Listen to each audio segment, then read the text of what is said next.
अल्हम्दुलिल्लाहि रब्बिल आलमीन वस्सलातु वस्सलामु अला सय्यिदिल अंबिया वल मुरसलीन बिस्मिल्लाहिर रहमानिर रहीम। डियर व्यूअर्स, आज से हम एक नया तालीमी सिलसिला जो है वो शुरू कर रहे हैं और जिस सब्जेक्ट को मैं आज से स्टार्ट करूँगा, ये सब्जेक्ट पाकिस्तान के कॉन्स्टिट्यूशन के हवाले से है। पाकिस्तान में जिस तरह कॉन्स्टिट्यूशन का जो कॉन्स्टिट्यूशन मेकिंग का जो प्रोसेस है वो जिस तरह हुआ, उस सारे को हम इन डिटेल मुख्तलिफ लेक्चर्स में डिवाइड करके उसको इंशाल्लाह हम डिस्कस करेंगे और बड़ी डिटेल के साथ डिस्कस करेंगे। लेकिन इससे पहले कि मैं इस सब्जेक्ट को constitutional development in Pakistan, this is the name of subject, इसको हम शुरू करें, इससे पहले मैं आप लोगों को इसकी इम्पोर्टेंस के हवाले से कुछ अर्ज़ करना चाहता हूँ। बुनियादी तौर पे ये सब्जेक्ट न सिर्फ पॉलिटिकल साइंस के स्टूडेंट्स के लिए बहुत अहम है, बल्कि इसके साथ साथ ये हिस्ट्री और पाकिस्तान स्टडीज़ के जो तलबा हैं और जो इस हवाले से नॉलेज हासिल करना चाहते हैं, पाकिस्तान के कॉन्स्टिट्यूशन को पढ़ना चाहते हैं, उनके लिए भी इंशाअल्लाह ये एक बहुत अहम और इम्पॉर्टेंट चीज़ साबित होगी। इसके अलावा इसकी जो इम्पोर्टेंस है वो अगर आप गौर करें तो पाकिस्तान में हर बच्चा जो है उसकी ये ख्वाहिश होती है कि वो अपनी एजुकेशन कंप्लीट करने के बाद, अपनी ग्रेजुएशन करने के बाद वो कॉम्पिटिटिव एग्ज़ामिनेशन जो हैं उनमें बैठे, वो CSS की तरफ जाते हैं, वो PMS की तरफ जाते हैं। तो इन दोनों एग्ज़ाम्स के लिए ये सब्जेक्ट बहुत हेल्पफुल है।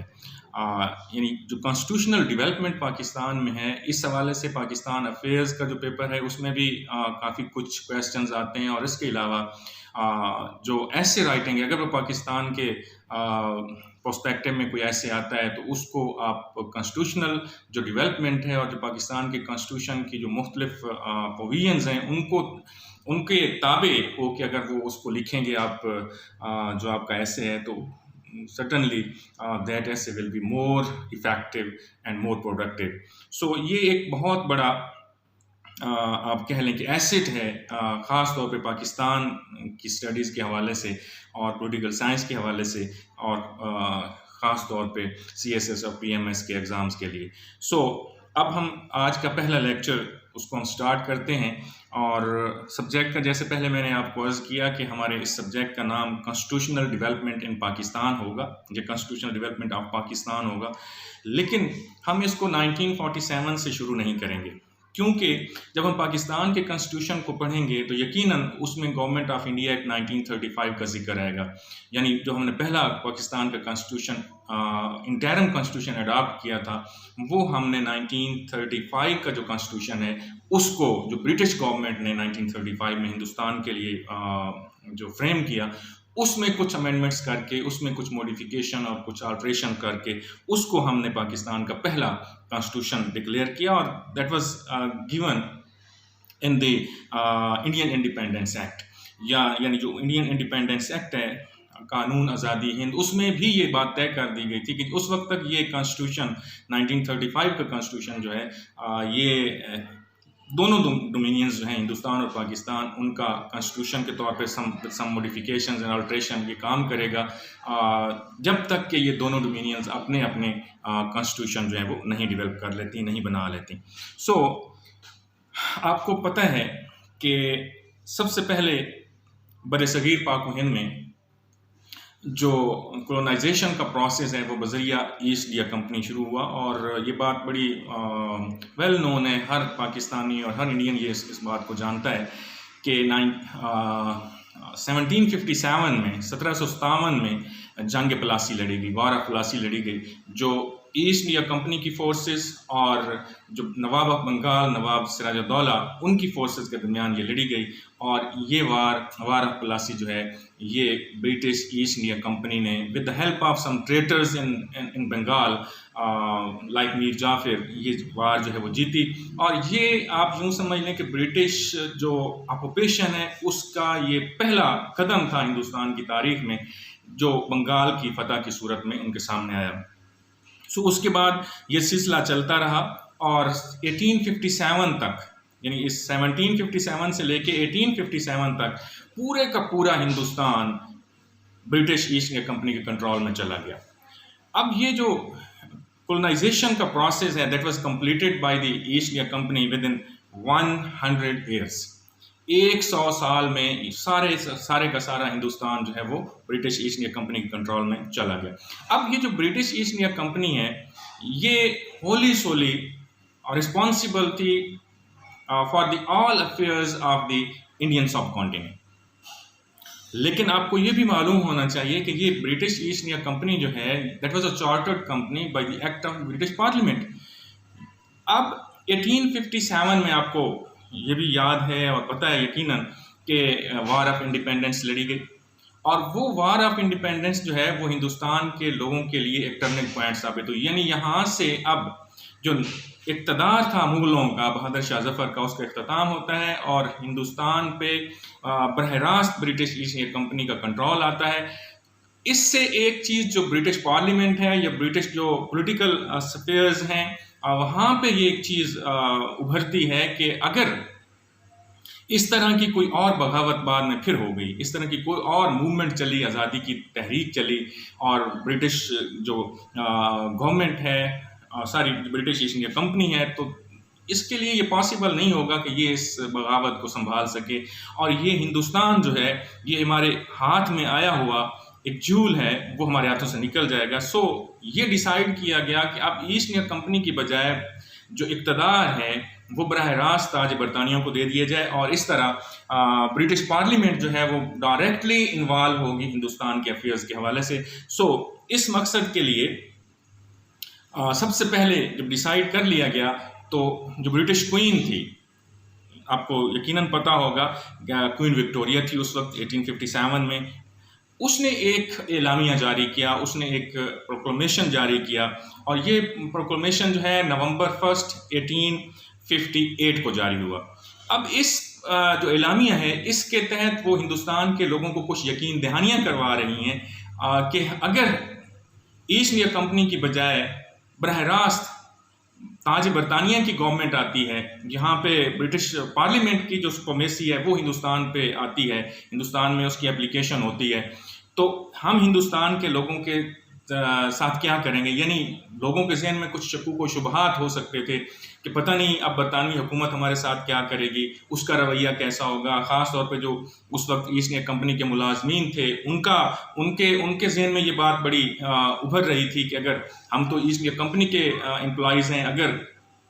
हम ब्रिटिश गवर्नमेंट के अंडर जाते हैं तो क्या हमारी सर्वाइवल हो पाएगी या नहीं हो पाएगी। इसी तरह आपको ये भी पता है कि हिंदुस्तान जो है ये दो तरह से तकसीम था एडमिनिस्ट्रेटिव और गवर्निंग पॉइंट ऑफ व्यू से। एक का कंट्रोल जो है वो बरह रास्त ईस्ट इंडिया कंपनी के पास था और कुछ जो स्टेट्स थी, जो 562 स्टेट्स हैं जिनको हम प्रिंसली स्टेट कहते हैं, उनके साथ मुख्तलिफ ईस्ट इंडिया कंपनी ने कुछ एग्रीमेंट किए थे और वो इंटरनली आप कह लें कि एक तरह की उनको ऑटोनॉमी हासिल थी। एक्सटर्नल जो मैटर्स थे डिफेंस का या फॉरेन अफेयर्स का, ये ईस्ट इंडिया कंपनी के पास था। सो ये कुछ यकीन दहानियाँ करवाना चाह रही थी मलका विक्टोरिया, तो उन्होंने 1 नवंबर 1858 को ये एलामिया जारी किया। अब मैं उस एलामिया के चीदा पॉइंट जो हमारे इस मौजू से और कॉन्स्टिट्यूशनल डेवलपमेंट के हवाले से बड़े इंपॉर्टेंट हैं वो मैं आपके सामने रखता हूँ, उसके बाद हम 1858 का जो एक्ट है उसकी तरफ चलेंगे। पहली उसकी जो प्रोविजन थी, जो पहली उसकी most important provision regarding the officials working under the British East India company, उनके हवाले से थी और उसमें उसने यकीन दहानी करवाई कि civil and military officials in the service of company were retained, कि जो सिविल और मिलिट्री ऑफिशियल कंपनी के मातहत काम कर रहे हैं वो एज इट इज़ काम करते रहेंगे और उनकी सर्विसेज को रिटेन रखा जाएगा। दूसरा, वो ट्रीटीज़, वो इंगेजमेंट्स जो मुख्तलिफ जो नेटिव प्रिंसेस थे उनके साथ की गई थी, उनको भी यकीन दहानी करवाई जा रही है उन प्रिंसेस को कि उनके जहन में भी कोई चीज़ ऐसी ना बैठ जाए कि जी वो भी एक तरह की जो होती है अनकम्फर्टनेस वो महसूस करें और उन्हें समझ लगे कि जी हमारा इक़्तिदार जो है ये हमारे हाथों से छीना जा रहा है और वो कुछ ख़तरा महसूस करें और ब्रिटिश गवर्नमेंट के लिए ये इंतकाल इक़्तिदार का जो प्रोसेस है इसमें वो कोई रुकावट डालें, तो उनको भी यकीन दहानी करवाई गई। उस हवाले से ब्रिटिश क्वीन ने कहा कि all treaties and engagement made by the native princess by the company were protected,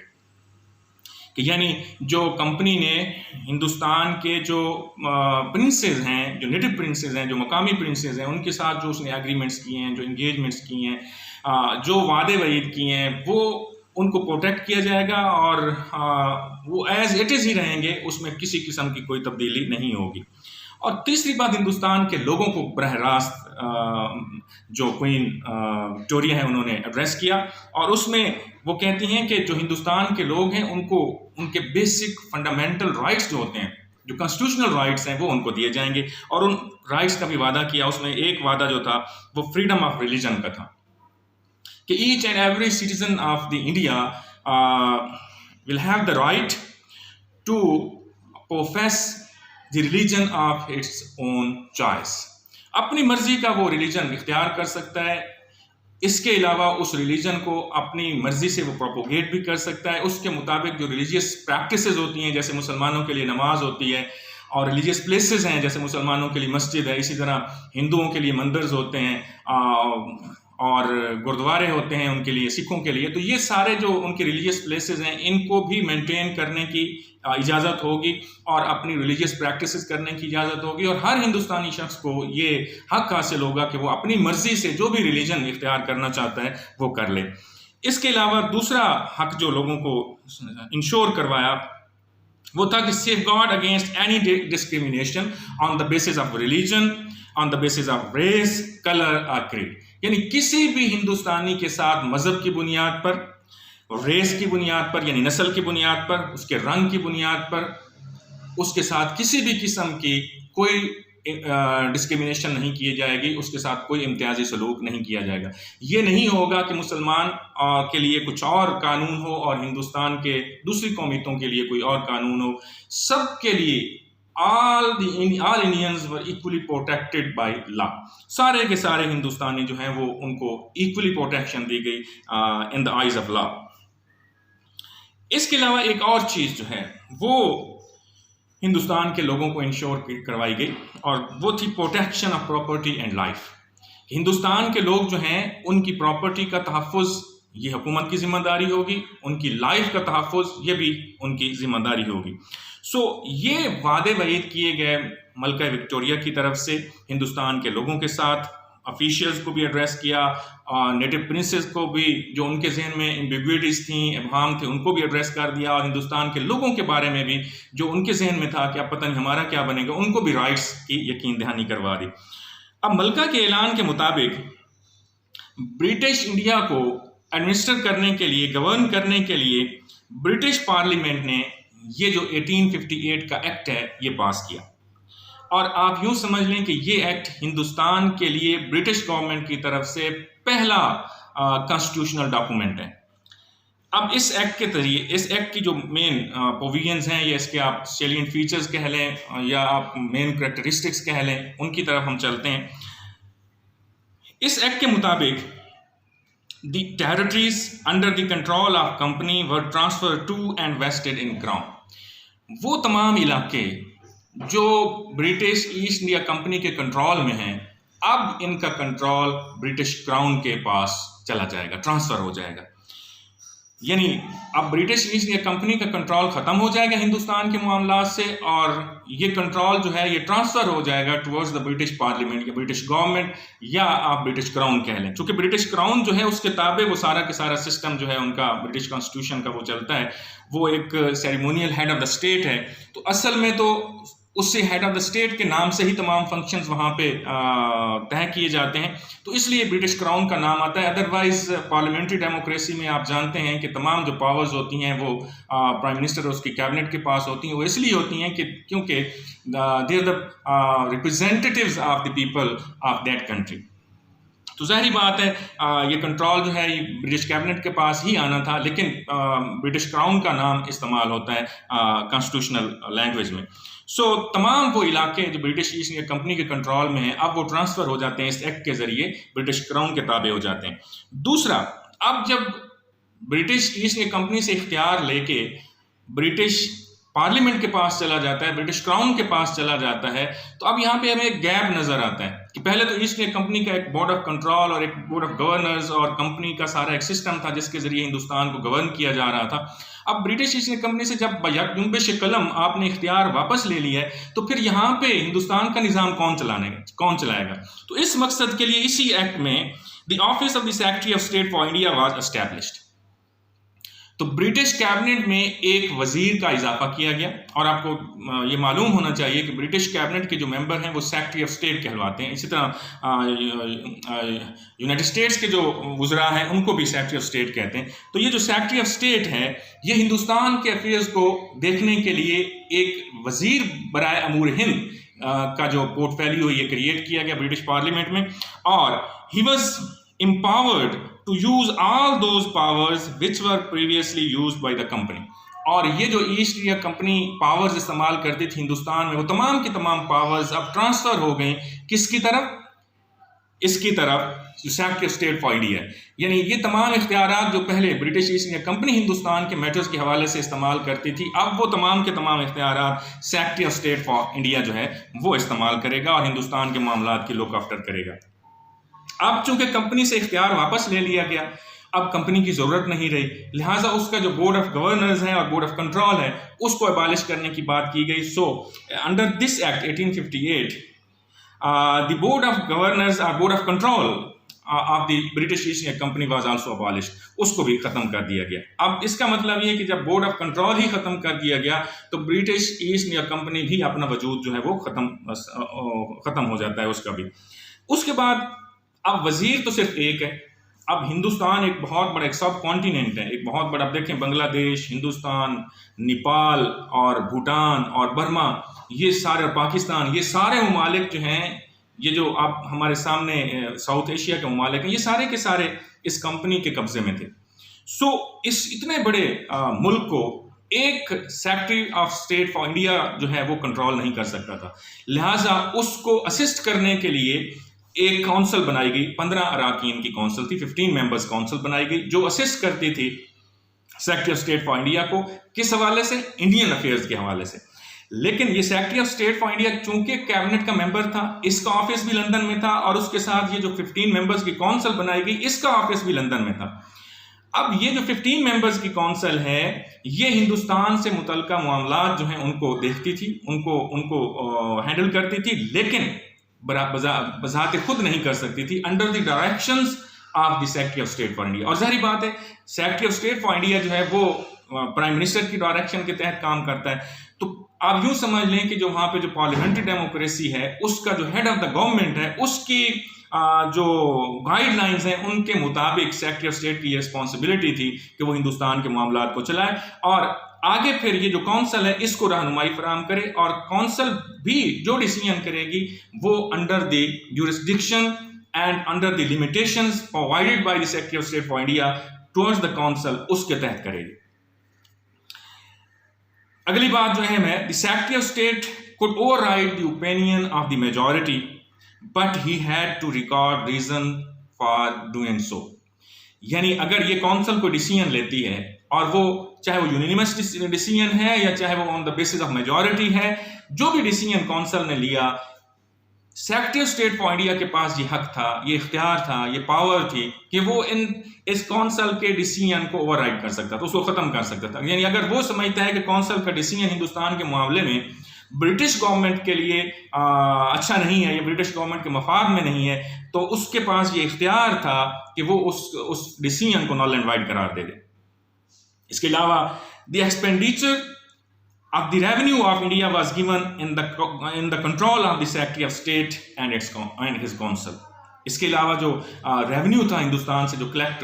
होता था और उसका फिर यूजेज जो थी वो दोनों, यानी कलेक्शन और उसका इस्तेमाल, ये दोनों secretary of state for India के कंट्रोल में दे दी गई। और इसके अलावा ये तो मेन उसमें चेंजेस की, इसके अलावा जितने भी ब्रिटिश ईस्ट इंडिया कंपनी ने उससे पहले जो एक्ट्स बनाए थे हिंदुस्तान को गवर्न करने के लिए, हिंदुस्तान का सिस्टम चलाने के लिए, उसको एडमिनिस्टर करने के लिए, उन तमाम एक्ट्स को भी रिटेन रखा गया, उनको बरकरार रखा गया, उनको प्रोटेक्ट किया गया और कहा गया कि उसमें भी किसी किस्म की कोई तब्दीली नहीं होगी। So all acts and provisions in force at the time was saved. यानी जब ये 1858 का ये जो कॉन्स्टिट्यूशन है, ये जो एक्ट है, इसको हिंदुस्तान में इम्प्लीमेंट किया जा रहा था, तो उस वक्त इसके पैरामीटर से बाहर जितने भी एक्ट्स थे वो सब के सब एक्ट्स उनको प्रोटेक्ट किया गया और वो अपनी जगह पे उनको कहा गया कि ये मौजूद रहेंगे। सो डियर व्यूअर्स, ये गवर्नमेंट ऑफ इंडिया एक्ट 1857 है और इसके मेन जो प्रोविजंस है मैंने वो आपके सामने रख दी। ये हमारा पहला लेक्चर है और मैं इसको लंबा इसलिए नहीं कर रहा कि थोड़ा जो होता है उसको सुनना आसान होता है। तो अगला जो हमारा लेक्चर 2 होगा वो इंशाल्लाह गवर्नमेंट ऑफ इंडिया एक्ट 1851 होगा, या इसको हम इंडियन काउंसिल एक्ट 1861 भी कह सकते हैं। तो ये अगला हमारा जो लेक्चर होगा वो इंडियन काउंसिल एक्ट 1861 या गवर्नमेंट ऑफ इंडिया एक्ट 1861 पे होगा। और मैं कोशिश करूंगा कि इसके साथ साथ मैं उसी लेक्चर में 1892 का जो एक्ट है उसको भी कवर करूं और उसके बाद फिर इंशाल्लाह हम आगे बढ़ेंगे, फिर मिंटो मॉर्ले रिफॉर्म्स की तरफ बढ़ेंगे, फिर हम गवर्नमेंट ऑफ इंडिया एक्ट 1909, फिर गवर्नमेंट ऑफ इंडिया एक्ट 1919 और फिर 1935 और इसी तरह फिर हम 1947 तक जो कॉन्स्टिट्यूशनल डेवलपमेंट हुई हैं हम उनको स्टडी करेंगे इंशाल्लाह। और आप मेरा साथ दीजिएगा, आपके व्यूज़ जो हैं, आपकी लाइक्स जो हैं वो मुझे इनकरेज करेंगी कि मैं आपके लिए ज़्यादा से ज़्यादा मटेरियल जो है वो अपलोड करूं। So thank you so much, Allah bless you all. इंशाल्लाह नेक्स्ट लेक्चर में मिलेंगे। Thank you so much.